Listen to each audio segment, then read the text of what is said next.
ചേട്ടാ നമസ്കാരം. നാട് മുഴുവൻ ഇപ്പൊ കൂടോത്രമാണ്. ആദ്യം തന്നെ സ്ട്രൈറ്റ് ആയിട്ട് ഒരു ചോദ്യം ചോദിക്കാം, ഈ കൂടോത്രം ഫലിക്കുവോ? ചേട്ടൻ ഞാൻ ഇതിനെ കുറിച്ച് ആധികാരികമായിട്ടൊക്കെ പറയാൻ സാധിക്കുമെന്ന് എനിക്ക് തോന്നുന്നു. അല്ലേ? ഈ കൂടോത്രം പുതിയൊരു സംഭവമല്ല. ഉം. പണ്ട് പുരാതന കാലം തൊട്ടേ ഉണ്ട്.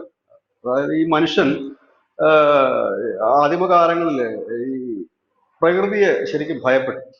അതുകൊണ്ട് ഹിന്ദുമതമൊക്കെ ആണെന്നുണ്ടെങ്കിൽ ആ അഗ്നിയായാലും വായുവിനായാലും ജലത്തെ ആയാലും ഒക്കെ ആരാധനയുടെ ഭാഗമായി കണ്ട് കൊണ്ടു നടന്നതും ഒക്കെ ഈ ഒരു ഭയത്തിൽ നിന്നാണ്. മനുഷ്യൻ എല്ലാ കാലത്തും ഒരു ഭയം, എല്ലാ കാലത്തും മനുഷ്യൻ ഇത് പിന്നീട് ഇതിനെയൊക്കെ മറ്റുള്ളവരെ ഭയപ്പെടുത്താനും ഉപയോഗിച്ചു തുടങ്ങി. അവിടെയാണ് ഞാൻ പറഞ്ഞില്ല, എല്ലാ കാര്യങ്ങൾക്കും ഒരു നന്മയും തിന്മയും. അത് നല്ല രീതിയിൽ നമ്മൾ അതിനെ കാണുമ്പോൾ അത് നന്മയായിട്ടും, അല്ലാതെ ഈ മറ്റുള്ളവരെ ഭയപ്പെടുത്താനായിട്ട് അതിനെ ഉപയോഗിക്കുമ്പോൾ തിന്മയായിട്ടും ഒക്കെ ഉപയോഗിക്കാനായിട്ട് തുടങ്ങി. അതിപ്പം ഈ കൂടോത്രം എന്ന് പറയുന്ന സാധനം ഏതെങ്കിലും ഒരു മതത്തിന്റെ കുത്തകയായിട്ടുള്ള സാധനമൊന്നുമല്ല, എല്ലാ മതത്തിലും ഉണ്ട്. എനിക്ക് തോന്നുന്നത് ഏറ്റവും കൂടുതൽ ഉള്ളത് ഈ ആഫ്രിക്കൻ രാജ്യങ്ങളിലും യൂറോപ്യൻ കൺട്രീസിലും അടക്കം ഉണ്ട്. നമ്മുടെ ഈ വെള്ളിമൂങ്ങയൊക്കെ ഭയങ്കര ഡിമാൻഡ് വരുന്നു. വെള്ളിമൂങ്ങ, അതുപോലെ ഇരുതല മുരി, ഇരുതല മറ്റേ ഇരുതല മുടി, പാമ്പുണ്ടല്ലോ. ആ ഇതിനൊക്കെ എന്തിനാണ് ഇത്ര നക്ഷത്രാമ. വലിയ എമൗണ്ട് കൊടുത്ത്, നക്ഷത്രം, ഇതിനൊക്കെ എന്തിനാണ് ഇത്ര വലിയ എമൗണ്ട് കൊടുത്ത് കൊണ്ടുപോകുന്നതെന്ന് ചോദിച്ചു കഴിഞ്ഞാല് ഇത് ശരിക്കും മന്ത്രവാദത്തിന് വേണ്ടിയിട്ടാണ് ഇത് കൊണ്ടുപോകുന്നത്. അതായത് മുൻപ് എനിക്ക് തോന്നുന്നു 2016 ഞാൻ ഒരു ഒരു ഒരു ലേഖനം വായിച്ചപ്പോൾ അതിനകത്തുണ്ടായിരുന്നത് ഈ നോർത്ത് ഇന്ത്യയിൽ അടക്കം മന്ത്രവാദികൾ ഈ വെള്ളിമൂങ്ങ യൂസ് ചെയ്യും. ഇതിന്റെ ബ്ലഡ് എടുത്തിട്ട് അതാണ് ഞാൻ മന്ത്രവാദത്തിൽ യൂസ് ചെയ്യുന്നത്. അതിന് ഒരു ഡ്രോപ്പ് ഒന്നും കിട്ടില്ല. അവരുടെ കണക്കിൽ ഒരു ഡ്രോപ്പ് ഈ വെള്ളിമൂങ്ങയുടെ ബ്ലഡിന് 2 ലക്ഷം രൂപ. അത് ഈ പൂജയുടെ പവർ ഉം. അനുസരിച്ച് ചിലപ്പം 2 3 ഡ്രോപ്പ് യൂസ് ചെയ്യേണ്ടി വന്നു കഴിഞ്ഞാൽ 6 ലക്ഷം രൂപയാണ് ഈ വെള്ളിമൂങ്ങയുടെ ബ്ലഡിൽ നിന്ന് മാത്രം ഈ മന്ത്രവാദിക്ക് കിട്ടുന്നത്.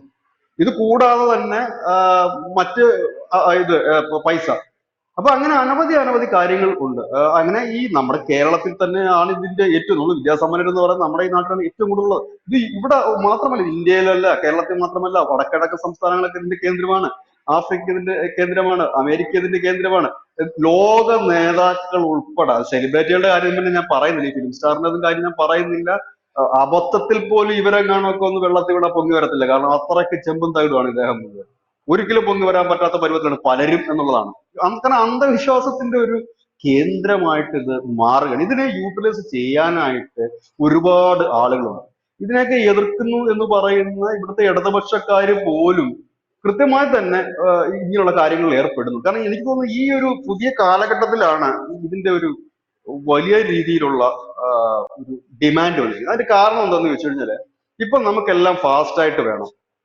ഫാസ്റ്റ് ഫുഡ്, അതുപോലെ തന്നെ എല്ലാ കാര്യങ്ങളും പെട്ടെന്ന് നടക്കണം. നമുക്ക് എന്താ പറയുക, ഒട്ടും ടൈമില്ല. വന്ദേ ഭാരത് വന്ന് നമ്മൾ പ്രശ്നം തീർന്നു ഇല്ല, ഫ്ലൈറ്റിന് പോലും നമുക്ക് സ്പീഡിൽ എന്ന് പറയുന്ന ഒരു കാലഘട്ടത്തിലേക്ക് നമ്മൾ പോയിക്കൊണ്ടിരിക്കും. അപ്പൊ എന്തും പെട്ടെന്ന് നേടാൻ വേണ്ടിയിട്ട് ഷോർട്ട് കട്ടുകൾ അന്വേഷിച്ച് നടക്കുന്ന ഒരു കാലഘട്ടമാണ് മനുഷ്യൻ.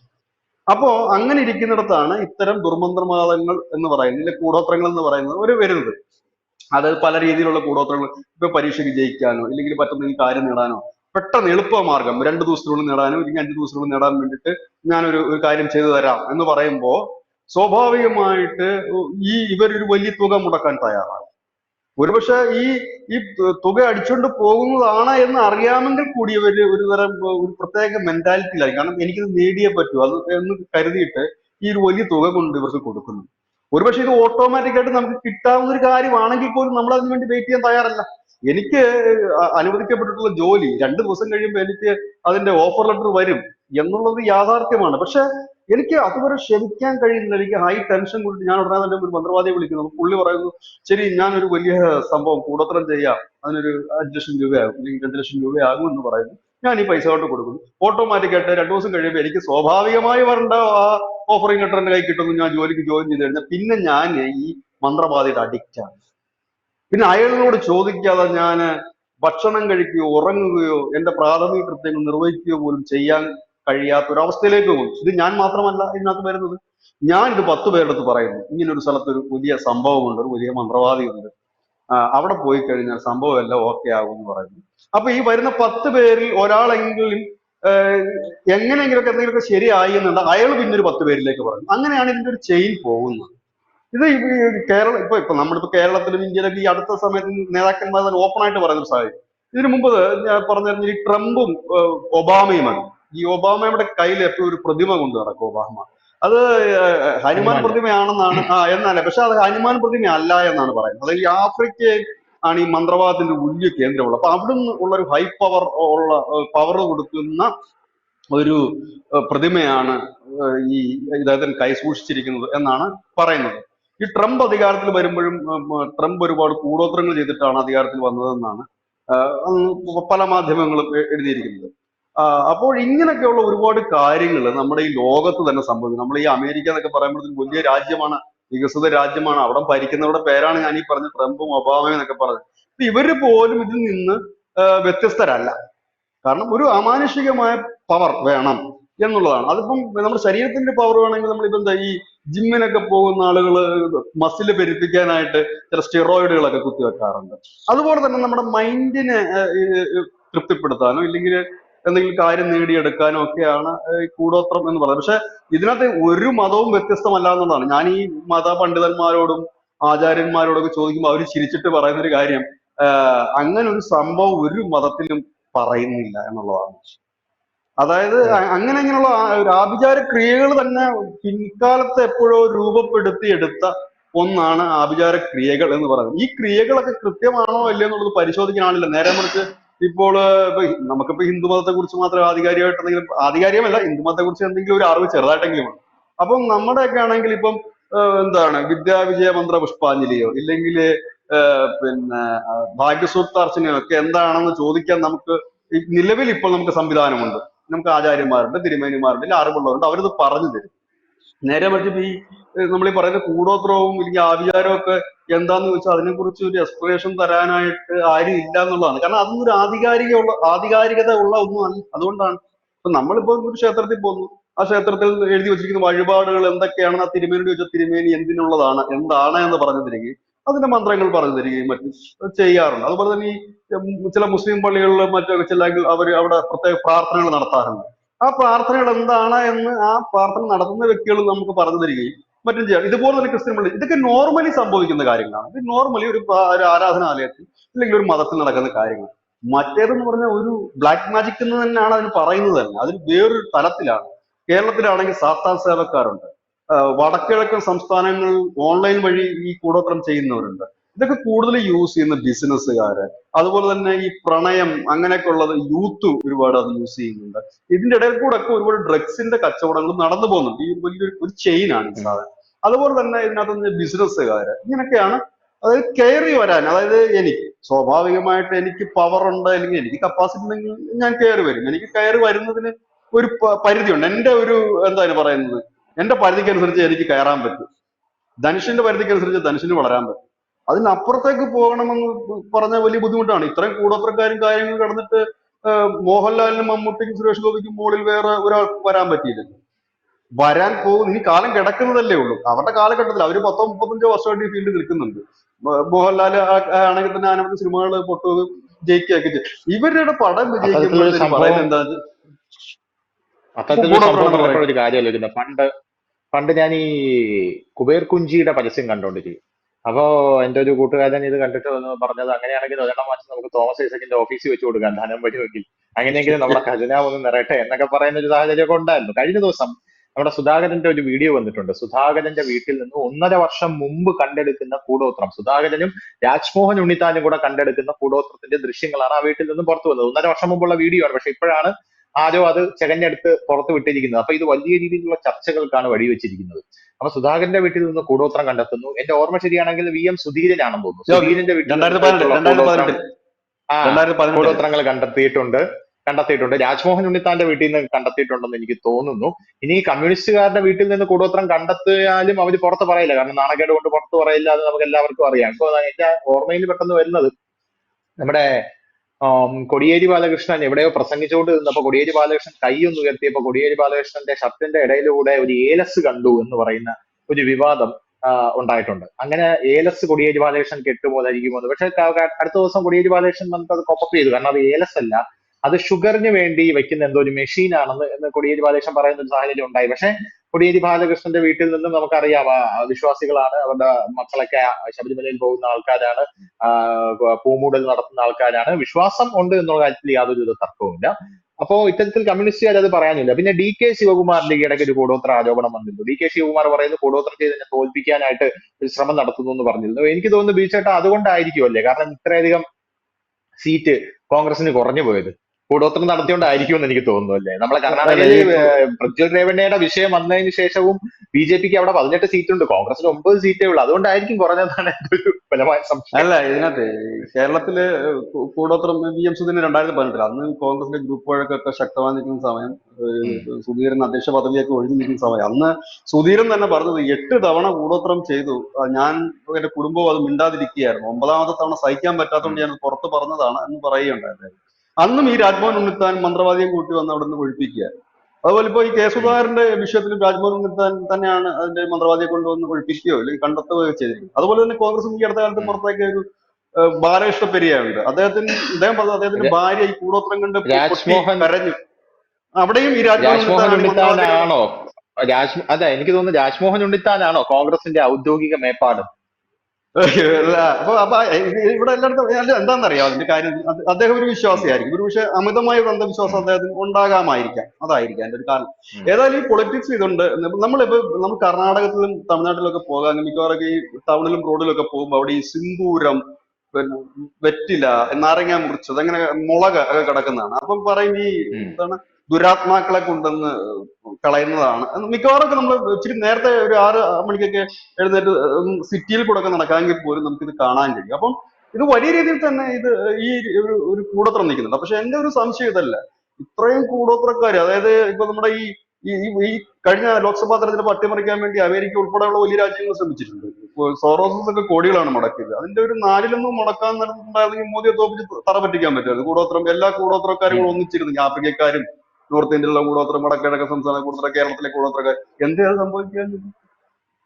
അപ്പൊ ഉം. എന്താണ് ആ വ്യക്തിക്ക് എന്തെങ്കിലും പ്രത്യേകത ഉണ്ടോ? ഇല്ല. നരേന്ദ്രമോദിയെ തോൽപ്പിക്കാമായിരുന്നില്ലേ കൂടോത്രം കൊണ്ട്? പറ്റിയില്ലല്ലോ, ഇല്ല. അപ്പൊ ഈ കൂടോത്രം ഒരു വലിയ വിഷയമാണ്. ഇതിന് എന്താന്ന് പറഞ്ഞു കഴിഞ്ഞാൽ ഇതിന്റെ ഒരു സൈക്കോളജിക്കൽ വശം എന്താണെന്ന് വെച്ചാൽ മാനസികമായി ഡൗൺ ആക്കുക എന്നുള്ളതാണ്. മാനസികമായി നമുക്കൊരു ഉത്തേജനം കിട്ടാൻ വേണ്ടിയിട്ട് തന്നെയാണ് നമ്മൾ ഈ ഉത്തേജക മരുന്ന് കുത്തിവെക്കുന്ന പോലെയാണ് നമ്മൾ ഈ കൂടോത്രക്കാരുടെ അടുത്ത് പോകുന്നത്. അതിൽ ഏറ്റവും കൂടുതൽ ഈ പരസ്യങ്ങൾ ശ്രദ്ധിച്ചാൽ ധനുഷ് ശ്രദ്ധിച്ചിട്ടുണ്ടോന്ന് അറിയത്തില്ല. സ്ത്രീ പുരുഷ വശ്യം, ഉം. ധന ആകർഷണ യന്ത്രം, പിന്നെ ഉം. അങ്ങനെയൊക്കെ ഉള്ള കാര്യങ്ങളാണ് ഇതെന്ന് പറഞ്ഞാൽ. ഇതിനകത്ത് ഈ പിന്നെ പ്രണയിക്കാൻ ഇഷ്ടപ്പെടുന്നവരില്ലെങ്കിൽ ഒരാളെ ഇഷ്ടപ്പെടുന്നവർക്കാണെന്നുണ്ടെങ്കിൽ ഉടൻ തന്നെ ഇവരിത് ചാടി വീണിട്ട് പോയിട്ട് ഈ ഇതിനകത്ത് അട്രാക്ട് ചെയ്തിട്ട് അവർ ചോദിക്കുന്ന പണം കൊടുക്കണം. അത് ധന ആകർഷണ യന്ത്രമൊക്കെ കടകളിൽ സ്ഥാപിക്കണം എന്നൊക്കെ പറയും. അങ്ങനെയെങ്കിൽ ഈ പണി ചെയ്യുന്നവന് ഒരു യന്ത്രം സ്ഥാപിച്ച് പുള്ളിയുടെ വീട്ടിൽ വെച്ചാൽ പോരെ, എന്തിനാണ് ഈ പരസ്യം കൊടുത്ത പൈസ കളയേണ്ട ആവശ്യമുണ്ടോ? ഇവിടെ പുള്ളിയുടെ വീട്ടിൽ തന്നെ ഒരു തിരുവനന്തപുരത്തുള്ള ഒരു ധന. പ്രശസ്തനായിട്ടുള്ള ഒരു ജോത്സ്യനുണ്ട് കേട്ടോ. പുള്ളിയുടെ പേര് ആ ഞാൻ പറയുന്നില്ല. പുള്ളിക്കാരൻ എല്ലാവരുടെ ഭാവിയും പ്രവചിക്കും. പുള്ളിക്കാരന്റെ ഭാര്യയാണെങ്കിൽ ഒരാളോട് ഒളിച്ചോടിപ്പോയി. അപ്പൊ പുള്ളിക്കാരൻ അത് മാത്രം പ്രവചിക്കാൻ, പേര് ഞാൻ പറയുന്നില്ല, പ്രവചിക്കാൻ സാധിക്കുന്നില്ല എന്ന് പറഞ്ഞ് വലിയ ട്രോളൊക്കെ ആ സമയത്ത് വന്നിട്ടുണ്ടായിരുന്നു. അല്ല ഇതിനകത്ത് വലിയ രസകരമായ മറ്റൊരു കാര്യം, ഇപ്പൊ പുതിയൊരു കാര്യം കൂടെ വന്നിട്ടുണ്ട്. ഈ ഓൺലൈൻ വന്നതിന് ശേഷം ഈ ഓൺലൈൻ ജ്യോത്സ്യന്മാരുടെ എണ്ണം ഭയങ്കരമായിട്ട് കൂടിയിട്ടുണ്ട്. ഇത് ഭയങ്കര സിമ്പിൾ പരിപാടിയാണ് ഈ ഓൺലൈൻ ജ്യോതിഷം എന്ന് പറയുന്നത്. ഒന്ന്, ഇപ്പൊ അനവധി ഈ ജ്യോതിഷത്തിന്റെ സോഫ്റ്റ്വെയറുകൾ കിട്ടും നമ്മുടെ മൊബൈലിൽ തന്നെ. അപ്പം നാളും പേരും ഡേറ്റ് ഓഫ് ബർത്തും ടൈമും ഒക്കെ ചോദിച്ച് അടിച്ചു കൊടുത്തു കഴിഞ്ഞാൽ ഈ ഒരുമാതിരിപ്പെട്ട കഥകളൊക്കെ ഈ പിന്നെ ജ്യോതിഷം തെറ്റാണെന്നല്ല, അതൊരു ശാസ്ത്രം തന്നെയാണ്, യാഥാർത്ഥ്യം തന്നെയാണ്, അതിൽ തെറ്റാണെന്ന് നമ്മൾ പറയുന്നില്ല. പക്ഷെ 99 ഇത് പറയാനിരിക്കുന്നവന്മാർ കള്ളന്മാരാണെന്നുള്ളതാണ്. ഈ ഓൺലൈനിലൊക്കെ വന്നിരുന്നിട്ട് ഈ ഒരു എന്താ പറയുക, ഈ ആപ്പ് ഉപയോഗിച്ചുകൊണ്ട് നമ്മുടെ കാര്യങ്ങൾ എടുത്തിട്ട് നമുക്ക് ഇങ്ങോട്ട് പറഞ്ഞു തരും. കാരണം നമ്മുടെ കയ്യിൽ ഈ ആപ്പ് ഇല്ല.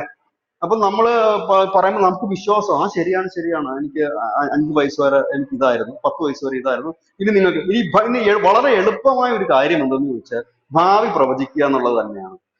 സിമ്പിൾ ആണ്, റിസ്ക് ഇല്ലാത്തൊരു പണി എന്ന് പറഞ്ഞു കഴിഞ്ഞാൽ ഒരാളുടെ ഭാവി പ്രവചിക്കുക എന്നുള്ളത്. നേരെ മറിച്ച് ഭൂതം പറയാൻ പോയ റിസ്ക്കാണ്, കാരണം നടന്നതാണ്. ഉം. അപ്പൊ നമ്മൾ ചോദ്യം ചെയ്യും, കഴിഞ്ഞ വർഷം എനിക്ക് അങ്ങനെ അല്ലായിരുന്നല്ലോ, നിങ്ങൾ പറയുന്ന പോലെ അല്ലായിരുന്നല്ലോ. ഈ പ്രസന്റ് പ്രവചിക്കുന്നതും റിസ്ക് ആണ്. പക്ഷെ ഏറ്റവും സിമ്പിൾ പ്രവചിക്കാൻ ഭാവിയാണ്. ഈ ലോകത്ത് എല്ലാവരും ആഗ്രഹിക്കുന്നത് ഭാവിയെ കുറിച്ച് അറിയാനുമാണ്. ഇതാണ് ഇതിന്റെ സൈക്കോളജി. അല്ല, ഭാവിയെ മനസ്സിലായോ? കുറിച്ച് അറിയാൻ എന്നുള്ളത് ഒരു കാര്യം വിജയേട്ടൻ പറഞ്ഞപ്പോഴാണ് എനിക്കൊരു കാര്യം ഓർമ്മ വന്നത്. പക്ഷെ ഞാൻ കണ്ടിട്ടുള്ള കൂടുതലും ജ്യോത്സ്യന്മാരും ഈ ഭൂതം, അതായത് പാസ്റ്റ് പ്രവചിക്കുന്നതിൽ വീരന്മാരാണ് കേട്ടോ. പാസ്റ്റ് പ്രവചിക്കുന്ന വീരന്മാരാണ്. ഭാവി ഞാൻ കണ്ടിട്ടുള്ളത് ചില കൈനോട്ടക്കാരും, അവരാണ് ഭാവി പ്രവചിക്കുന്നതിൽ അഗ്രഗണ്യൻ എന്ന് പറയുന്നത്. പക്ഷെ മൊത്തം കള്ളത്തരമായിരിക്കാം, നമുക്ക് കേൾക്കുമ്പോൾ തന്നെ മനസ്സിലാവും. ഈ ജ്യോത്സ്യന്മാര് കള്ളന്മാരായിട്ടുള്ള ജ്യോത്സ്യന്മാരുടെ അടുത്തേക്ക് നമ്മൾ പോകുമ്പോൾ ഇവര് ഭാവി പ്രവചിക്കാനായിട്ട് ഇവര് ഇവര് എല്ലാവരും ഉപയോഗിക്കുന്ന 99% കള്ള ജ്യോത്സ്യന്മാർ ഉപയോഗിക്കുന്ന ഒരു ടെക്നിക്ക് ഉണ്ട്. അതായത് ഒരു മനുഷ്യൻ അവരുടെ അടുത്തേക്ക് ചെന്നിരിക്കുമ്പോൾ, അതായത് ബിജുചേട്ടൻ ഇപ്പൊ അവരുടെ അടുത്തേക്ക് ചെന്നിരിക്കുമ്പോൾ അവർ ആദ്യം ബിജുചേട്ടന്റെ നക്ഷത്രം ചോദിക്കും, ബിജുചേട്ടന്റെ ജനന തീയതി ചോദിക്കും, എന്നിട്ട് പറയും കഴിഞ്ഞ വർഷം നിങ്ങൾക്ക് പൈസയ്ക്ക് കുറച്ച് ബുദ്ധിമുട്ടുണ്ടായിരുന്നല്ലേ എന്ന് പറയും. സ്വാഭാവികമായിട്ടും അംബാനിക്ക് വരെ പൈസയ്ക്ക് ബുദ്ധിമുട്ടുള്ള കാലമാണ്. മനസ്സിലല്ലേ? അപ്പൊ നമ്മൾ അയ്യോ എന്ത് കറക്റ്റ് ആയിട്ടാ പറയുന്നത്, പൈസയ്ക്ക് മാനസിക ക്ലേശം അനുഭവിക്കുന്നുണ്ട്. മനസ്സല്ലേ? ഇപ്പൊ ഒരു സന്യാസി പറയുന്ന, ഒരു സന്യാസിയുടെ അടുത്ത് ഒരാൾ ചെന്നിട്ട് പറയും എനിക്ക് പ്രശ്നങ്ങളില്ലാതെ ജീവിക്കണമെന്ന് പറയുമ്പോൾ സന്യാസി അയാൾ ഒരു തൊഴുത്തി കൊണ്ടാക്കും. അവിടെ 100 പശുക്കൾ കാണും. ആ 100 പശുക്കളെ സന്യാസി പറയും രാത്രി ഈ 100 പശുക്കളെ നീ കിടത്തി ഉറക്കി കഴിഞ്ഞാൽ രാവിലെ ആകുമ്പോൾ പ്രശ്നങ്ങളില്ലാതെ ജീവിക്കാനുള്ള ടെക്നിക്ക് ഞാൻ പറഞ്ഞുതരാന്ന് പറയും. രാവിലെ ആയപ്പോ ഈ സന്യാസി വരുമ്പോ ഇയാൾ ഉറങ്ങാതിരിക്കുകയായിരിക്കും. അപ്പൊ ചോദിക്കും എന്താ ഉറക്കിയില്ലേ ചോദിക്കും. എങ്ങനെ പശുവിനെ ഉറക്കാനാ സ്വാമി? ഒരു പശു കിടക്കുമ്പോൾ വേറൊരു പശു എഴുന്നേക്കും, വേറൊരു പശു കിടക്കുമ്പോൾ വേറൊരു പശു എഴുന്നേക്കും. അതുപോലെയാണ് ജീവിതം. ജീവിതത്തിൽ പ്രശ്നങ്ങൾ ഉണ്ടാകും. അപ്പൊ അതിനെ നമ്മൾ അഭിമുഖീകരിക്കണം. അതുപോലെ ഈ ജ്യോത്സ്യന്മാരുണ്ടല്ലോ, കഴിഞ്ഞ വർഷം നിങ്ങൾക്ക് മാനസികമായിട്ടുള്ള ക്ലേശം വളരെയധികം അനുഭവിച്ചിരുന്നു. അപ്പൊ നമ്മൾ ആലോചിക്കുമ്പോൾ എന്തെങ്കിലുമൊക്കെ ക്ലേശം നമുക്ക് വന്നിട്ടാണ്. നമ്മളെ മൂഡ് എപ്പോഴും ചേഞ്ച് ആയിക്കൊണ്ടിരിക്കുമല്ലോ. നമ്മൾ ആരും വലിയ മഹാന്മാരൊന്നും അല്ലല്ലോ. അപ്പൊ അങ്ങനെ ഒരു പറയുന്ന വെച്ചാൽ പിന്നെ ഇവര് പറയുന്ന ഒരു കാര്യമാണ് കാശ് കയ്യിൽ നിന്ന് വല്ലാതെ പോകുന്നുണ്ടല്ലേ. സ്വാഭാവികമായിട്ടും കാശ് പോവാത്ത മനുഷ്യന്മാരുണ്ടോ?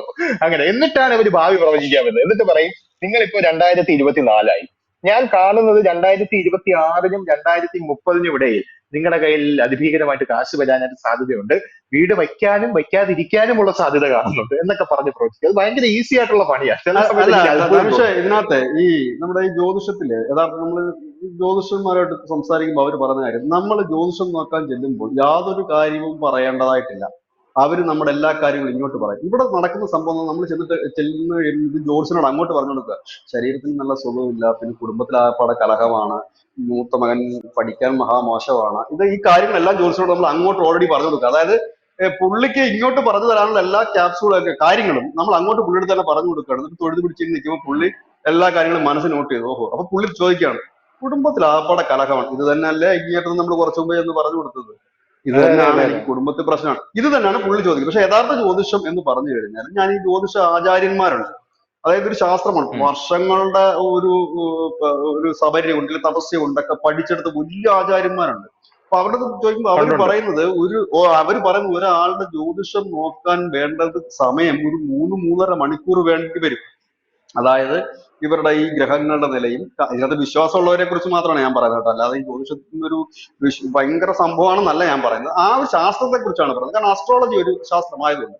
അപ്പോ ഇത് യൂറോപ്പ് ഇംഗ്ലീഷിലുമുണ്ട്, യൂറോപ്യൻ കൺട്രീസിൽ, യൂറോപ്പിലൊക്കെയാണ് ഏറ്റവും വലിയ പ്രവാചകരുള്ളത്. അവരുടെയൊക്കെ ഓൺലൈനിലുണ്ട്, പേര് ഞാൻ മറന്നുപോയി. ഒരു സ്ത്രീയാണ്, അവരുടെ അതിലാണ് ലോകത്തെമ്പാട് ഫോളോവേഴ്സ് ഉള്ളത്, കോടികളാണ് നമുക്ക് ഫോളോവേഴ്സ് ഉള്ളത്. ഇന്ത്യയിലേക്ക് ജ്യോതിഷന്മാരും അല്ലെങ്കിൽ ഈ പ്രവാചകന്മാരെന്ന് പറഞ്ഞാൽ ഒന്നുമില്ല യൂറോപ്യൻസിനൊക്കെ വെച്ചിട്ടാണ്. അപ്പൊ ഇവര് കൃത്യമായിട്ട് നമുക്ക് ഫലം പ്രവചിച്ച് തരികയാണ് ചെയ്യുന്നത്. ഇതിനകത്ത് ഷോർട്ട് കട്ടുകളൊന്നുമില്ല. നല്ല ഒരു ജ്യോതിഷനാണ് എങ്കിൽ ഈ കൃത്യമായ സമയങ്ങളും കാര്യങ്ങളും ഒക്കെ വെച്ച് നമ്മുടെ എന്തിനാണ് ജ്യോതിഷം എന്ന് ചോദിച്ചു കഴിഞ്ഞാൽ, നമ്മളുടെ ഈ മുൻപോട്ടുള്ള പോക്കുകൾക്ക് നമ്മുടെ ഗ്രഹങ്ങൾ അനുകൂലമാണോ അല്ലയോ എന്ന് മാത്രം അറിയുകയും അതറിഞ്ഞ് പ്രവർത്തിക്കുന്നതിന് വേണ്ടിയിട്ടാണ് ഈ ഒരു ജ്യോതിഷം എന്ന് പറഞ്ഞ സാധനം. അതല്ലാതെ ഈ ജ്യോതിഷം പറയുകയാണ് നാളെ ലോട്ടറി അടിക്കുന്നു പറഞ്ഞാൽ അടിക്കണം എന്ന് നിർബന്ധമൊന്നുമില്ല. പകരം അദ്ദേഹം പറയുന്നത് ഇപ്പോൾ നിങ്ങളുടെ സമയം നല്ലതാണ് ഇല്ല മോശമാണെന്ന് പറയുമ്പോൾ അതനുസരിച്ച് നാം നമ്മുടെ ജീവിതത്തെ ചിട്ടപ്പെടുത്തി എടുക്കേണ്ടതാണ്. ഇപ്പം നിങ്ങളുടെ ഇപ്പോൾ കുറച്ച് മോശം സമയമാണ്, അതുകൊണ്ട് നിങ്ങൾ വാഹനമൊക്കെ ഓടിക്കുമ്പോൾ സൂക്ഷിക്കൂ എന്ന് പറഞ്ഞു കഴിഞ്ഞാൽ, ഇത് മോശം സമയമാണെങ്കിലോ അല്ലെങ്കിലും വാഹനം ഓടിക്കുമ്പോൾ സൂക്ഷിച്ചു പോകുന്നത് കുറച്ചുകൂടെ നമുക്ക് നല്ലതായിരിക്കും, ഹെൽത്തി ആയിരിക്കും. ഇതാണ് അതിന്റെ ഒരു അടിസ്ഥാനപരമായ കാര്യം. അതായത് നമ്മുടെ ഒരു വഴികാട്ടി എന്നുള്ളതാണ്. പക്ഷെ ഇവിടെ വഴികാട്ടിയല്ല, വഴി വിഴപ്പിക്കലാണ് നടക്കുന്നത്. നമുക്ക് അതായത് അത് എന്തുകൊണ്ടാണെന്ന് വെച്ച് കഴിഞ്ഞാൽ, മനുഷ്യൻ എപ്പോഴും ഉം. ഷോർട്ട് കട്ടുകൾ ആഗ്രഹിക്കുന്ന ഒരു വിഭാഗമാണ് മനുഷ്യരെന്ന് പറഞ്ഞു കഴിഞ്ഞാൽ. അതായത് അതെ. കഠിനാധ്വാനം മാത്രമേ ഉള്ളൂ റിസൾട്ട് ഉണ്ടാകാനായിട്ട്. നമ്മൾ സിൻസിയർ ആയിട്ട് തന്നെ നമ്മൾ നമ്മുടെ ജോലി ചെയ്യുക. പ്രേമിക്കണോ, സിൻസിയർ ആയിട്ട് പ്രേമിക്കുക. അതെ. ജയിക്കണോ, സിൻസിയർ ആയിട്ട് പിന്നെ പഠിക്കുക. ഹാർഡ് വർക്ക് ചെയ്യുക. ഹാർഡ് വർക്ക് ചെയ്യുക. ആ ഹാർഡ് വർക്ക് ചെയ്ത് കഴിഞ്ഞാൽ ഒരു റിസൾട്ട് ഏത് ദൈവവും തരും. അത് ഹിന്ദു ജ്യോതിഷത്തിന്റെ ദൈവമായാലും. അതെ ജ്യോതിഷത്തിന്റെ ഒരു വഴി എന്ന് പറയുന്നത് ചേട്ടാ ഞാൻ മനസ്സിലാക്കുന്നത്, നമ്മൾ പോകുമ്പോൾ നമ്മുടെ സമയം അവർ നോക്കിയിട്ട്, നല്ല ജ്യോത്സ്യന്മാർ നമ്മുടെ സമയം നോക്കിയിട്ട് സമയം നല്ലതാണോ മോശമാണോ എന്ന് പറഞ്ഞു തരും. ഇപ്പൊ നല്ല സമയമാണെങ്കിൽ നമ്മൾ ഹാർഡ് വർക്ക് ചെയ്താൽ ആ സമയത്ത് നമ്മൾ വിജയിക്കാനായിട്ട് സാധിക്കും. യെസ്, ചില റൈറ്റ് ആൾക്കാരെ റൈറ്റ് റൈറ്റ്. കണ്ടിട്ടില്ലേ, ചില ആൾക്കാർ എത്ര ഹാർഡ് വർക്ക് ചെയ്താലും വിജയം അവർക്ക്, അവര് ചെയ്യും പോലെ വേറെ ആരും ഹാർഡ് വർക്ക് ചെയ്യുന്നില്ലായിരിക്കും. അത്രയ്ക്കുള്ള എത്രയോ ആൾക്കാരെ എനിക്കറിയാം, അവർ എത്ര ഹാർഡ് വർക്ക് ചെയ്താലും വിജയിക്കാൻ അവർക്ക് ചിലപ്പോൾ സാധിച്ചില്ല എന്ന് വരും. അപ്പൊ അവര് ചില ജ്യോത്സ്യന്മാരുടെ അടുത്ത് പോയി കാണുമ്പോൾ നിങ്ങളുടെ സമയം ഇപ്പൊ മോശമാണ്, എന്നിട്ട് ആ ജ്യോത്സ്യന്മാർ തന്നെ പറയും. ഞാൻ ജ്യോത്സ്യന്മാർ അവരോട് പറയുന്നതെന്ന് പറഞ്ഞു കഴിഞ്ഞാൽ, ഈ ജ്യോതിഷം എന്ന് പറഞ്ഞു കഴിഞ്ഞാല് നിങ്ങൾ ഒരു വഴി പോവുകയാണ്. ഒരു വഴിയിൽ നടന്നു പോകുമ്പോൾ ആ വഴിയിൽ ഒരു കുണ്ടോ കുഴിയോ ഉണ്ട്. ആ കുണ്ടോ കുഴിയോ ഉണ്ടെങ്കിൽ ഞാൻ നിങ്ങൾക്ക് പറഞ്ഞു തരും, നിങ്ങൾക്ക് ഇങ്ങനെ ഒരു സാഹചര്യം വരാൻ ആഗതമാകാനുള്ള ഒരു സമയമുണ്ട്. നിങ്ങൾക്ക് അവിടെ നിന്ന് ഒഴിഞ്ഞു പോകാം. മനസ്സിലായല്ലേ? അവിടെ നിന്ന് ഒഴിഞ്ഞു പോകാം. അപ്പം അയാൾ ഒഴിഞ്ഞു പോകാനാണ് അത് പറയുന്നത് എന്നുള്ളതാണ് ഏറ്റവും വലിയ കാര്യം എന്നാണ് ഞാൻ മനസ്സിലാക്കുന്നത്. കാരണം അങ്ങനെ ഞാൻ പറഞ്ഞു കഴിഞ്ഞപ്പോൾ നിങ്ങൾക്ക് ഇങ്ങനെ ഒരു സാഹചര്യമുണ്ട്, നിങ്ങളുടെ സമയം ശരിയല്ല, അതുകൊണ്ട് നിങ്ങൾ അത്യാവശ്യം കുറച്ചൊക്കെ നല്ല പോലെ ജീവിച്ചു കഴിഞ്ഞാൽ നല്ലതാണ്. പക്ഷെ സമയം ശരിയായിട്ടുള്ള ഒരു വ്യക്തി ഉണ്ടല്ലോ. എന്റെ അറിവിൽ തന്നെ എന്റെ ഒരു കൂട്ടുകാരനുണ്ട്, അവന്റെ സമയം ശരിയാണ്. എന്റെ ജോത്സ്യൻ എന്നോട് പറഞ്ഞു എന്റെ സമയം വളരെ നല്ലതാണ്, അതുകൊണ്ട് ഞാൻ ഭയങ്കര കിടിലമായിരിക്കും അടുത്ത ഒരു വർഷം എന്ന് പറഞ്ഞ് ഇങ്ങനെ അവൻ ഒരു പണിയും ചെയ്യാതെ വീട്ടിൽ കയറി ഇരിക്കണം. അപ്പൊ ഞാൻ തന്നെ അവനോട് ചോദിച്ചു, എടാ സമയമൊക്കെ ശരി തന്നെ, നല്ലത് തന്നെയായിരിക്കും, പക്ഷെ നീ ഒരു പണിയും ചെയ്യാതെ വീട്ടിൽ കയറി ഇരുന്നാൽ മാനവും പൊത്ത് വാരിയും പൊത്ത് ആരും നിനക്ക് കൊടുത്തു തരില്ല. നീ നിന്റേതായിട്ടുള്ള ഡ്യൂട്ടീസ് ചെയ്യണം. ഡ്യൂട്ടി നീയൊക്കെ ചെയ്യുമ്പോൾ നിനക്ക് അപ്രതീക്ഷിതമായിട്ട്, ഇപ്പൊ നിനക്ക് 100% പണിയെടുക്കേണ്ട ഒരു സ്ഥലത്ത് ഒരു 90% പണിയെടുത്തു കഴിഞ്ഞാൽ നിനക്ക് 100% റിസൾട്ട് കിട്ടുമായിരിക്കും. അതായിരിക്കും പുള്ളിക്കാരൻ പറഞ്ഞത്, നിന്റെ സമയം നല്ലതാണ്. ഇതിനകത്ത് ധനുഷ, ഈ ചില ജ്യോത്സ്യന്മാർ, നല്ല ജ്യോത്സ്യന്മാരാണെങ്കിൽ അവർ കൗൺസിലർമാരുടെ പണി കൂടെ എടുക്കാറുണ്ട്. ഇപ്പൊ നേരത്തെ ധനുഷ സൂചിപ്പിച്ച കണക്ക് നല്ലവണ്ണം ഹാർഡ് വർക്ക് ആയിട്ട് റിസൾട്ട് ഇല്ലാതെ വരും. റിസൾട്ട് ഇല്ലാതെ വരുമ്പോൾ ഈ ജ്യോത്സ്യന് കാര്യം മനസ്സിലാകും, സമയത്തിന്റെ അല്ല പ്രശ്നം, ഇതിന്റെ എവിടെയൊക്കെയോ ഇടയ്ക്ക് ചില പോരായ്മകൾ, കോൺഫിഡൻസ് ഇല്ലായ്മയും ഉണ്ട്.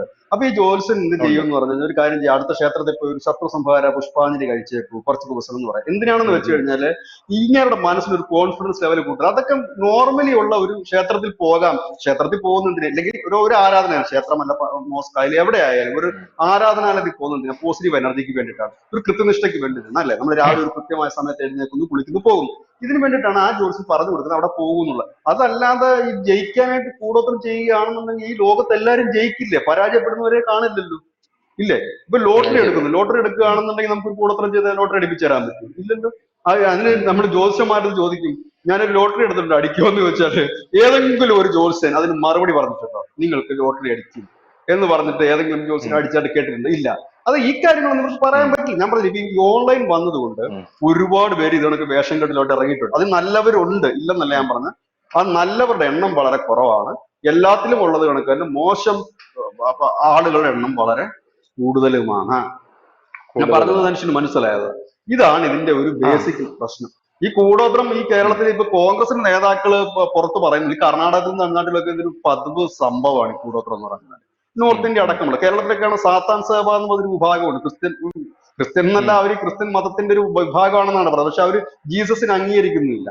അപ്പോ അതിനകത്ത് വലിയ ഉം പ്രശസ്തരൊക്കെയാണ്, അത് പേരൊന്നും പറയുന്നില്ല അവരുടെ. അപ്പൊ അതിനകത്ത് കൂടുതലും കോളേജ് കുട്ടികളാണ് അതിൽ കൂടുതലും പങ്കെടുക്കുന്നുണ്ട്. സാത്താൻ സേവക്കാരുണ്ട്.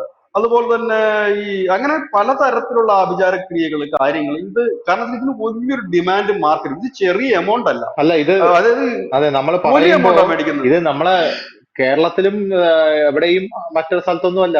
മുസ്ലിം രാഷ്ട്രമായ മാലിദ്വീപിൽ ഈ ഇടയ്ക്ക് ഒരു കൂടോത്രം നടന്നത്. അതെ മാലിദ്വീപിലെ ഏതോ അതെ ഒരു അതെ. മന്ത്രിയാണ് കൂടോത്രം പ്രസിഡന്റുമായി അടുക്കുവാൻ കൂടോത്രം ചെയ്തു, മാലിയില് സൂയുമായിട്ട് അടുക്കാനായിട്ട്. അതാ ഞാൻ പറഞ്ഞത്, ഈ ആ, കൂടോത്രം എന്ന് പറയുന്നത് ഏതെങ്കിലും മതത്തിന്റെ രാജ്യത്തിന്റെ അല്ല. ഇവിടെ അറബിക് മാന്ത്രികം, അത് അറബിക് മാന്ത്രികമോ അറബിക് ഇതുണ്ട്, അങ്ങനത്തെ സാധനം ഹിന്ദു വിഭാഗത്തിലുണ്ട്. ഈ പിന്നെ ചില ക്രിസ്ത്യൻ വിഭാഗ അവാന്തരങ്ങളുണ്ട്, അത് പറയാത്ത നമ്മൾ ആ ഒരു മതത്തിൽ ഉണ്ടെന്നല്ല, ആ മതത്തിന്റെ ഒക്കെ പേര് പറഞ്ഞുകൊണ്ട് ഇങ്ങനെ ഒരുപാട് കാര്യങ്ങൾ നടക്കുന്നുണ്ട്. ഈ വി.എം. സുധീരന്റെ വീട്ടിൽ നിന്ന് 8 തവണയും കൂടോത്രം ചെയ്തു, 9ാം തവണയാണ് അത് കണ്ടെത്തിയതെന്ന് പറയുമ്പോൾ ഈ 8 തവണ അദ്ദേഹത്തിനൊന്നും പറ്റിയില്ലായിരുന്നല്ലോ. ഉം ഉം ഇതിന് വേറൊരു സാധനം, നമ്മുടെ രാജ്യത്ത് ഇതുപോലെയുള്ള ഇങ്ങനെയുള്ള ഈ ദുർമന്ത്രവാദം അങ്ങനെയുള്ളത് ക്രിമിനൽ കുറ്റം തന്നെയാണ്. പക്ഷെ ഈ കൂടോത്രത്തിന്റെ വേറൊരു രസം എന്ന് പറഞ്ഞു കഴിഞ്ഞാൽ, ഈ ഇങ്ങനെയുള്ള സാധനം കണ്ടെത്തി കഴിഞ്ഞാൽ മാത്രമാണ് നമുക്ക് കൂടോത്രം ചെയ്തു എന്ന് മനസ്സിലാകും. ഇപ്പൊ അല്ലാതെ ഞാനിപ്പോ നമ്മൾ ധനുഷ് കൂടോത്രം മാനസികമായിട്ട് ചെയ്തു. തളർന്നു പോകും അല്ലേ ചില സമയത്ത്. കൂടോത്രം നമുക്ക് ആരെങ്കിലും കൂടോത്രം ചെയ്തു എന്ന് വെച്ചാൽ രണ്ട് തകിട് കണ്ടെത്തി കഴിഞ്ഞാൽ പിന്നെ നമുക്ക് എന്ത് ചെയ്താലും ആ, അത് സക്സസ് ആവുമോ, എന്തെങ്കിലും പറ്റുമോ എന്നുള്ള പേടി കാരണം ചിലപ്പോൾ അത് നശിച്ചു പോകും. അതെ അതെ. പക്ഷെ ഇതിന്റെയൊക്കെ പിന്നിലൊക്കെ പോയിട്ട് അന്വേഷണം കാരണം തിരുവനന്തപുരത്ത് തന്നെയല്ലേ ഒരു പയ്യൻ, ആ വീട്ടിലുള്ള അച്ഛനും അമ്മയൊക്കെ ഒരു നല്ല വിദ്യാഭ്യാസമുള്ള ഒരു പയ്യനല്ലായിരുന്നു. പേര് ഞാൻ ആ, മറന്നു ഇവിടെ ഇപ്പം. നന്തൻകോട് കേതൽ കേതൽ കേതൽ നന്ദൻകോട്. കേതൽ കേതല് കേതൽ കേതലിന് എന്തായിരുന്നു അത്, ഇതേപോലെ ഒരു മന്ത്രവാദത്തിന്റെ ഒരു എന്താണ് അതീന്ദ്രമായ ഒരു ആസ്ട്രൽ ശക്തിയുടെ പ്രൊജക്ഷൻ പിടിയില നടത്തിയത്, ആസ്ട്രൽ പ്രൊജക്ഷൻ. ആസ്ട്രൽ പ്രൊജക്ഷൻ നടത്തിയിട്ടാണ് അത് വന്നത്. ഞാൻ പറഞ്ഞില്ല, ഇങ്ങനെ ഈ ഷോർട്ട് കട്ടുകൾ ഒന്നും ഇല്ല അത് നേടിയെടുക്കാൻ, നമ്മൾ എന്റെ ഹാർഡ് വർക്ക് ചേട്ടാ, ചെയ്യണം. അത് കേതലിന്റെ വിഷയം നമ്മൾ പറയുകയാണെങ്കിൽ അവൻ സ്വന്തം അച്ഛന്റെ അമ്മയുടെയും ആത്മാവ് പറന്നു പോകുന്നത് കാണാനായിട്ട് അവൻ അതിനെക്കുറിച്ച് ഗൂഗിളിൽ നോക്കി പഠിച്ചിട്ട് അച്ഛനെ അമ്മയും മുകളിലേക്ക്, അതായത് രണ്ടാമത്തെ നിലയിലേക്ക് വിളിച്ചുകൊണ്ട് വന്ന് വേലക്കാരി ഉണ്ടായിരുന്നു, അവരെ വെട്ടിക്കൊന്ന് അമ്മയെ വെട്ടിക്കൊന്ന് നേരെ ഇതിലോട്ടാക്കി, എന്ന് പറഞ്ഞാൽ ബാത്റൂമിലിട്ട്, പിന്നെ അച്ഛനെ വെട്ടിക്കൊന്ന്, അത് കഴിഞ്ഞ് ഇത് കണ്ട വേലക്കാരിയെ വെട്ടിക്കൊന്ന്, എന്നിട്ട് ശവശരീരം കൂട്ടിയിട്ട് കത്തിച്ചു എന്നാണ് ഞാൻ മനസ്സിലാക്കുന്നത്. അവന് മാനസികമായിട്ട് വലിയ രീതിയിൽ അവൻ കൂടോത്രമൊന്നുമല്ല, അവൻ ക്രിമിനലാണ് സത്യം പറഞ്ഞത്. ഈ പിന്നെ നമ്മുടെ ഇവിടെ ഒരു ധനുഷ്, ഇത് നമ്മള് ഇതുണ്ടല്ലോ, കൂടോത്രത്തിന് വേണ്ടി ആൾക്കാർ എന്ന് പറഞ്ഞാല് ആ, അടുത്ത ജന്മം എടുക്കാൻ വേണ്ടി, നമ്മുടെ കേരളത്തിൽ ഈയിടയ്ക്ക് നടന്നൊരു സംഭവമില്ല, അടുത്ത ജന്മം എടുക്കാൻ വേണ്ടിയിട്ട് അയാൾ മരണത്തിലേക്ക് ചിത ഒരുക്കി, ആ ചിതയിൽ ജീവനോടെ കയറി കിടന്ന് കത്തിച്ച് മരിച്ച ആൾക്കാരൊക്കെ നമ്മുടെ ഇവിടെ ഈയിടയ്ക്ക് നമ്മുടെ കൂമൻ സിനിമ ഇറങ്ങിയ സമയത്ത് കേരളത്തിലുണ്ടായ പ്രമാദമായിട്ടുള്ള ഒരു കേസായിരുന്നു അത്.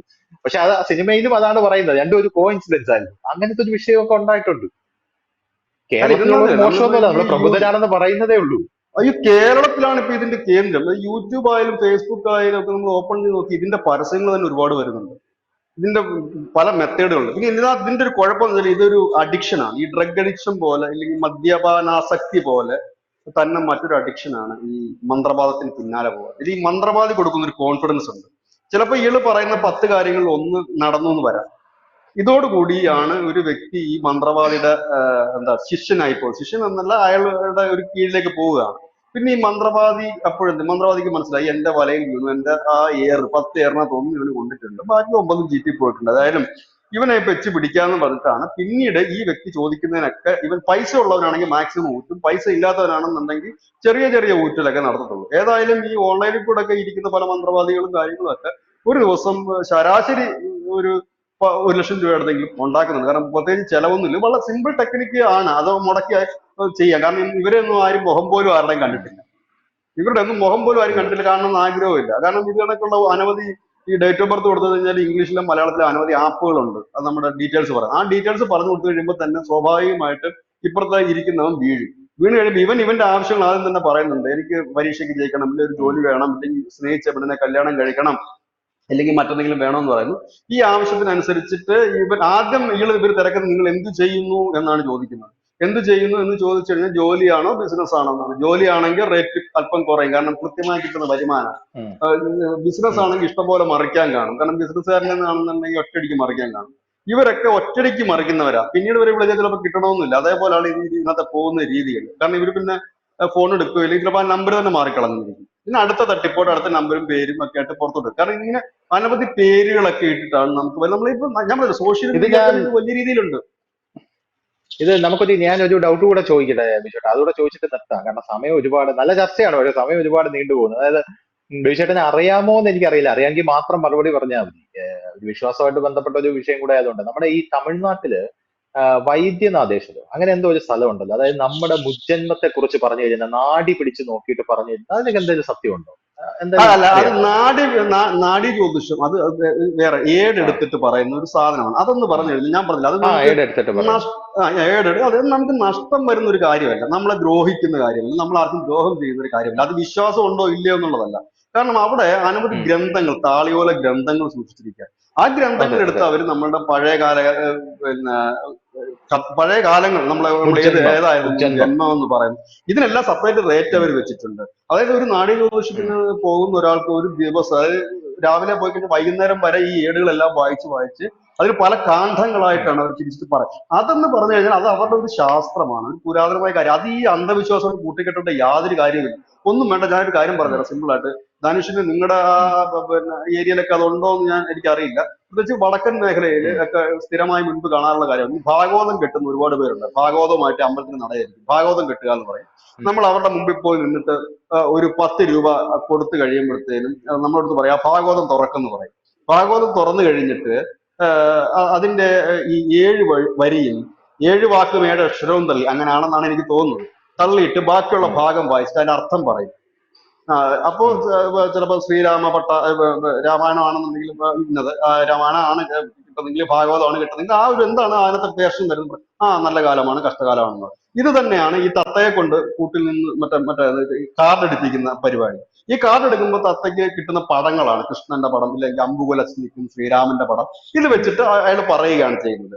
ഇതൊക്കെ എന്ന് പറഞ്ഞു കഴിഞ്ഞാൽ ആർക്കും ഒരു ഉപദ്രവം കിട്ടാത്ത ഒരു നിസ്സാരമായ രീതിയിലുള്ള പ്രവചനങ്ങൾ എന്ന് നമുക്ക് പറയാം.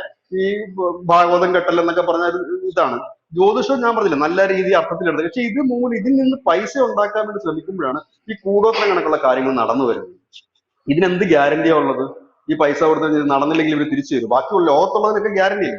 ഇങ്ങനെ ഈ മനുഷ്യന്റെ മനസ്സ് ശാന്തമാക്കാൻ വേണ്ടി പണ്ടും സംവിധാനങ്ങളൊക്കെ നമ്മുടെ നാട്ടിലുണ്ട്. ഈ ഭാഗം കെട്ടുക, അത് നമ്മുടെ വീട്ടിലൊക്കെ മുതിർന്ന കാരണവന്മാരൊക്കെ ഉണ്ടെങ്കിൽ അവർ ഈ ഇപ്പൊ കർക്കടക മാസം വരുമ്പോ സമയത്ത് ചില സമയത്ത് ഈ രാമായണം തുറന്നിട്ട് പറയും. അതിനകത്ത് നമുക്ക് കോൺഫിഡൻസ് ലെവൽ കൂട്ടിത്തരാണ്. പരീക്ഷയ്ക്കൊക്കെ നമ്മൾ പോകുമ്പോഴത്തേനും നമ്മളെ മുത്തശ്ശിയുടെ കാലിലൊക്കെ തൊട്ട് മുത്തശ്ശി ഇപ്പം രാമായണമൊക്കെ വായിച്ചുകൊണ്ടിരിക്കുന്ന സമയമാണെങ്കിൽ അത് തുറന്നു നോക്കിയിട്ടൊക്കെ പറയും കുഴപ്പമില്ല, ശ്രീരാമ പട്ടാഭിഷേകം കണ്ടിരിക്കുന്നു, നീ നന്നായിട്ട് വരും, പരീക്ഷയ്ക്ക് പോയി എഴുതിക്കോ, നല്ല റിസൾട്ട് വരും. അപ്പൊ എന്താ പറ്റുന്നത്, നമുക്കൊരു കോൺഫിഡൻസ് വരും.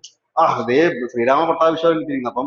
അപ്പൊ എന്താണ് നമ്മളുടെ മനസ്സിലുള്ളത് കംപ്ലീറ്റ് നമുക്ക് നല്ല ഒരു എനർജി ലെവൽ നമുക്ക് വരുന്നു എന്നേ ഉള്ളൂ. അത് ഓട്ടോമാറ്റിക് ഒരു സൈക്കോളജി സാധനം, അതിനകത്ത് അപ്പുറമൊന്നുമില്ല. പിന്നെ എനിക്ക് ഇപ്പൊ പറയാനുള്ള ഒരു പ്രധാനപ്പെട്ട ഒരു കാര്യം, ഈ രാഷ്ട്രീയ നേതാക്കൾ എന്ന് പറയുന്നത് ഇങ്ങനെയുള്ള അനാചാരങ്ങൾക്കെതിരെ പോരാടേണ്ടതും ഈ ജനങ്ങളുടെ ഈ വിശ്വാസത്തിന്റെ വെച്ച് ചൂഷണം ചെയ്യുന്നവർക്കെതിരെ നടപടി എടുക്കേണ്ടവരും ഈ ഇങ്ങനെയുള്ള വിശ്വാസം വെച്ച് മുമ്പോട്ട് കൊണ്ടുപോകാൻ അനുവദിക്കാത്തവരുമൊക്കെ ആയി മാറണം ജനപ്രതിനിധികൾ. അവർ തന്നെ കൂടോത്രം എന്നൊക്കെ പറഞ്ഞ് കരഞ്ഞു കഴിയുമ്പോൾ, അല്ലെങ്കിൽ അവരുടെ ഈ കൂടോത്ര വാർത്തകൾക്ക് വലിയ ഇമ്പോർട്ടൻസ് കൊടുത്തു കഴിയുമ്പോൾ നമ്മൾ അറിയാതെ തന്നെ എന്താണ് ഈ കൂടോത്രക്കാരിലേക്ക് ഒരു വലിയ ജനപ്രവാഹം ഉണ്ടാകാൻ സാധ്യതയുണ്ട്. കാരണം കെ സുധാകരനെ വീട്ടിൽ കൂടോത്രം എന്നൊക്കെ പറയുമ്പോൾ, അല്ലെങ്കിൽ ഡി കെ ശിവകുമാറിന്റെ കണക്ക് വമ്പൻ ബിസിനസ്സുകാരൻ അദ്ദേഹം, വലിയ നേതാവിന്റെ ഒക്കെ വീട്ടിൽ കൂടോത്രം എന്ന് പറയുമ്പോൾ സാധാരണപ്പെട്ടവനും ഒരുപക്ഷെ ഈ കൂടോത്രമൊക്കെ ഉണ്ടെന്ന് കരുതിപ്പോവും. അതുകൊണ്ട് ഒരിക്കലും എന്താണ് ജനപ്രതിനിധികൾ എന്ന് പറഞ്ഞ ജനങ്ങളെ സംരക്ഷിക്കേണ്ടവരായിരിക്കണം. റോൾ മോഡൽ ആയില്ലെങ്കിൽ പോലും അവരെ നിർവഹിക്ക് നയിക്കേണ്ടവരായിരിക്കണം. അവരുടെയൊക്കെ വീട്ടിൽ ഇങ്ങനെ കൂടോത്രം അങ്ങനെ എനിക്ക് പിന്നെ ഒരു കാര്യം കൂടെ എനിക്ക് പറയാനുള്ളതെന്ന് വെച്ച് കഴിഞ്ഞാല്, ഈ സ്വാഭാവികമായും ഈ നേതാക്കന്മാരുടെ വീട്ടിൽ നിന്ന് ഓരോ വസ്തുക്കൾ കണ്ടെടുക്കുക ഉണ്ടല്ലോ, തകിട്, കുപ്പിക്കാത്ത തകിട്, അത് വേണമെന്നുണ്ടെങ്കിൽ പോലീസിന് അന്വേഷിക്കാനുള്ളതേ ഉള്ളൂ. ഇതെങ്ങനെ ഇവിടെ എത്തി എന്നുള്ളത്, ആര് ചെയ്തു ചെയ്തില്ല എന്നുള്ളത്, ഇത് എവിടെ നിന്ന് എത്തി എന്നുള്ളത് അന്വേഷിക്കാൻ ഒരു പ്രൈവറ്റ് ഏജൻസിക്കോ ഇല്ലെങ്കിൽ പോലീസിനോ കഴിഞ്ഞു, മന്ത്രവാദിക്കല്ല ഞാൻ പറഞ്ഞത്. ഈ അങ്ങനെ കഴിഞ്ഞാൽ ഇത് ആരാണ് കൊണ്ടിടുന്നതെങ്കിലും പിടിക്കാൻ പറ്റുമല്ലോ. അവിടെ നിന്നൊരു അറുതി വരും. നമുക്ക് ഈ പത്തനംതിട്ടയാണെന്ന് തോന്നുന്നു, ഒരു 2 വർഷത്തിന് മുമ്പ് ഒരു നരബലി നടന്നില്ലേ, ഒരു സ്ത്രീകളെ കൊണ്ടുപോയിട്ട് വെട്ടി നരബലി നടന്നിട്ടുണ്ട്. അപ്പോ ഇതൊക്കെ സംഭവിക്കും. ഇത് വേണമെങ്കിൽ പോലീസ് അന്വേഷിക്കും. സാധാരണപ്പെട്ടവന്റെ അല്ല, മുഖ്യ നേതാക്കന്മാരുടെ വീട്ടിൽ. ഇപ്പൊ ഡി കെ ശിവകുമാറിന്റെ വീട്ടിൽ എതിരെ കൂടോത്രം നടന്നു പറഞ്ഞപ്പോൾ അവിടുത്തെ സർക്കാർ തന്നെ ഒരു അന്വേഷണത്തിന് ഉത്തരവിട്ടു. അവരുടെ ക്രൈംബ്രാഞ്ച് ഉദ്യോഗസ്ഥരും മറ്റുമൊക്കെ കണ്ണൂരും ഒക്കെ വന്നിരുന്നു രഹസ്യമായിട്ട്. അവിടുത്തെ ക്രൈംബ്രാഞ്ച് ഉദ്യോഗസ്ഥർ ഇങ്ങനെ ഒരു പൂജ നടന്നോ, കേരളത്തിലെ ഒരു പ്രമുഖ ഒരു പൂജാരി ആണ് നടത്തിയെന്നൊക്കെ പറഞ്ഞിട്ട് അതിന്റെ ഡീറ്റെയിൽസും കാര്യങ്ങളൊക്കെ വന്നിരുന്നു. അപ്പൊ വേണമെങ്കിൽ ഇങ്ങനെ ഒരു ഇത് വരുമ്പോൾ സ്വാഭാവികമായി ഇത്രയും ഇപ്പം എം സുധീരന്റെ വീട്ടിൽ നിന്ന് കണ്ടെടുക്കുന്നു, കെ സുധാകരന്റെ വീട്ടിൽ നിന്ന് കണ്ടെടുക്കുന്നു, അങ്ങനെ പലരുടെയും വീട്ടിൽ നിന്ന് കണ്ടെടുക്കുന്നു. വലിയ നേതാക്കളാണല്ലോ ഇവര്, ചെറിയവരല്ലല്ലോ, സാധാരണപ്പെട്ടവരല്ലല്ലോ. അങ്ങനെയാണെങ്കിൽ ജസ്റ്റ് ഒരു അന്വേഷണം വെച്ച് നോക്കുക. മന്ത്രവാദത്തെ കുറിച്ചല്ല അന്വേഷിക്കേണ്ടത്, ഈ സാധനം എങ്ങനെ ഇവിടെ വന്നു. നേരെ മറിച്ച് ഒന്ന് ചിന്തിച്ചാൽ മതി, ഈ കുപ്പിക്കകത്തുള്ള തകിടിന് പകരം ബോംബായിരുന്നെങ്കിലോ, പൊട്ടിത്തെറിക്കില്ല. അപ്പൊ ആ ബോംബ് ഇതൊക്കെ അന്വേഷിക്കാൻ പറ്റുമായിരുന്നല്ലോ, അല്ലേ? ഇപ്പോൾ ആധുനിക രീതിയിലുള്ള ചെറിയ ബോംബാണ് കുപ്പിയിലാണെങ്കിൽ ആ സെയിം അന്വേഷണം ഇതിനകത്തും ഉണ്ടാക്കാമല്ലേ? ആ സെയിം അന്വേഷണം നടത്താൻ പറ്റും. ആരാണ് ഇത് കൊണ്ടിട്ടതെന്ന് അറിയാൻ പറ്റും. അതിനെക്കാട്ടിലും ഈസി ആയിട്ട് കൂടോത്രം നമുക്ക് അന്വേഷിക്കാൻ പറ്റും. കാരണം ചെമ്പും തകിടൊക്കെ മുമ്പിൽ ഇരിക്കുക, ഈസി ആയിട്ട് പറ്റും. അതെ വലിയ ഫോറൻസിക് പരിശോധനയൊന്നും വേണ്ട. ഇത് എങ്ങനെ വന്നു എന്ന് മാത്രം ജസ്റ്റ് ഒന്ന് അന്വേഷിച്ചത്. പോലീസിന് ഇപ്പൊ അതിനുള്ള സമയമില്ല. കാരണം ഒരുപാട് കേസുകളും മറ്റും അന്വേഷിക്കാനുള്ളത്, ഇതിന്റെ പിന്നാലെ പോകാൻ സമയമില്ല. പക്ഷെ ഒരിടത്ത് ഒരു നേതാവിന്റെ കാര്യത്തിൽ ഒരിടത്ത് പൊക്കിയാൽ മതി, അതോടുകൂടി ഈ കളി അങ്ങ് തീരും. ഈ തകിടിന്റെയും ചെമ്പിന്റെയും കളിയൊക്കെ അങ്ങ് തീരുന്ന സാധനമാണ്. പിന്നെ ഒരുപാട് വേഷം കെട്ടുന്നുണ്ട്, കാരണം ഈ പടങ്ങളൊക്കെ കണ്ടിരിക്കുന്നൊക്കെ. അപ്പൊ ഏതായാലും ഒരുപാട് സമയമായിരുന്നു. കാരണം ഇതിനെ കുറിച്ച് പറയാനാണെങ്കിൽ നമുക്ക് രാത്രി വരെ പറയാനുള്ള രസകരമായ ഒരുപാട് കാര്യങ്ങളുണ്ട്. ചിരിച്ച് പലരുടെ അനുഭവങ്ങളൊക്കെ കേട്ട് നമ്മൾ ചിരിച്ച് നമ്മുടെ ഊപ്പാറളയിപ്പോവും. അതാണ് ഇതിന്റെ അവസ്ഥ. ഇത് അന്ധവിശ്വാസത്തിന് പിന്നാലെ പോകാതിരിക്കുക, അത്രയേ ഉള്ളൂ. അതിനകത്ത് നേതാവായാലും അന്ധവിശ്വാസത്തിന് പിന്നാലെ പോകാതിരിക്കുക. വിശ്വാസം മറ്റുള്ളവരെ ഹനിക്കാത്ത വിശ്വാസമാണെങ്കിൽ യാതൊരു പ്രശ്നമില്ല. സന്തോഷ് ജോർജ് കുളങ്ങരയുടെ ഒരു വാക്കുകൾ ഉദ്ധരിച്ച് നമുക്ക് നിർത്താം. പുള്ളിക്കാരൻ പറയുന്ന ഒരു കാര്യമുണ്ട്. അതായത് പുള്ളിക്കാരൻ പറയുന്നത്, വിശ്വാസം വേണമോ വേണ്ടയോ എന്നുള്ള കാര്യത്തെക്കുറിച്ച് പുള്ളിക്കാരൻ പറയുന്നത്, നിങ്ങൾക്കൊരു പാലം കടക്കാനായിട്ട് നിങ്ങൾ പോവുകയാണെങ്കിൽ, നിങ്ങൾ ദൈവമേ എന്നെ രക്ഷിക്കണേ എന്ന് പറഞ്ഞാൽ മാത്രമേ ആ പാലം കടക്കാനായിട്ട് നിങ്ങൾക്ക് സാധിക്കുമെങ്കിൽ നിങ്ങൾക്ക് വിശ്വാസം ആവശ്യമാണ്. മറിച്ച് ദൈവത്തിന്റെ ആവശ്യമില്ല, എനിക്ക് സ്വന്തമായിട്ട് അത് കടക്കാനായിട്ട് എനിക്ക് കരുത്തുണ്ട് എന്ന് നിങ്ങൾക്ക് തോന്നുകയാണെങ്കിൽ നിങ്ങൾക്ക് വിശ്വാസത്തിന്റെ ആവശ്യവുമില്ല എന്ന് പറഞ്ഞ ആ വാക്കുകളൂടെ ഉദ്ധരിച്ച്, ഇത് മനസ്സിലാവേണ്ടവർക്ക് മനസ്സിലാവും, മനസ്സിലാകാത്തവർക്ക് മനസ്സിലാവില്ല പറഞ്ഞുകൊണ്ട് നമുക്ക് നിർത്താം. കൂടുതൽ വാർത്തകളും വിശേഷങ്ങളും നിങ്ങളിലേക്ക് എത്താൻ ABC മലയാളം സബ്സ്ക്രൈബ് ചെയ്യുക, ബെൽ ബട്ടണും അമർത്തുക.